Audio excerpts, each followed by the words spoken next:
Welcome back and thanks for staying with us. It's now time for Midday Sports.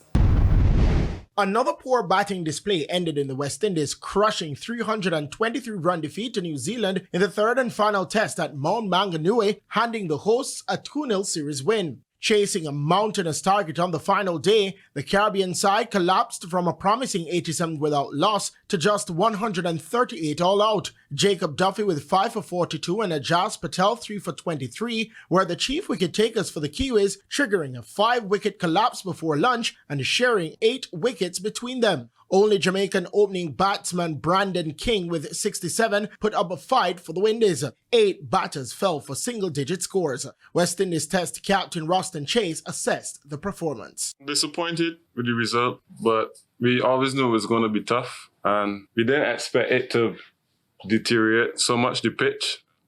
But we saw it from yesterday. Some balls obviously misbehaved, but yeah, it was always going to be tough, but it is sports, so you have to find a way to through any challenge, to find a way to come out on top.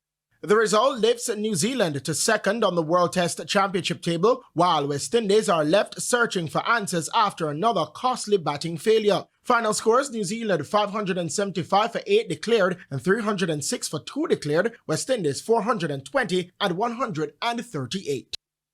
Racing United's head coach Anthony Patrick is ruining his teams, missing out on 3 points despite being the new leaders of the Ray and Nephew Jamaica Premier League following their game on Sunday. Racing earned a point after playing out a 0-0 draw with Harbour View at the Ferdinand Park. Racing United moved to 26 points, the same as Montego Bay United, but the Portmore-based team have a better goal difference. It's about giving people opportunities, and if them don't take grasp opportunity with both hands, then they have to sit and watch. So definitely, as of next week, we'll see some new faces in. The schoolboy them will be in, so definitely people got to sit and watch them.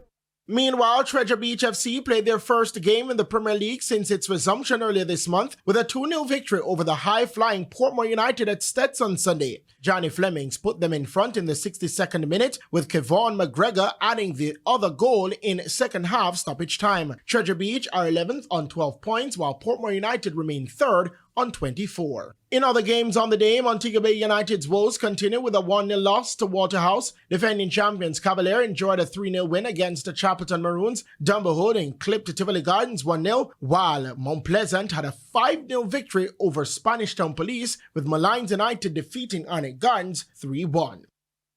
And finally, the under-20 reggae girls had to settle for second in the Jewels of the Caribbean tournament after suffering a 1-0 loss to the Indy under-20 on Sunday. The winner came in the 38th minute. I have to thank the TNT Football Association because this is massive, you know. When you look back, we wouldn't have had any of this before, and for girls to be getting international practice, travel to another country, learning about another culture, you know, participating against other girls, you know, it's a massive push for them. I'm Christopher Scott, and that is your Midday Sports Report.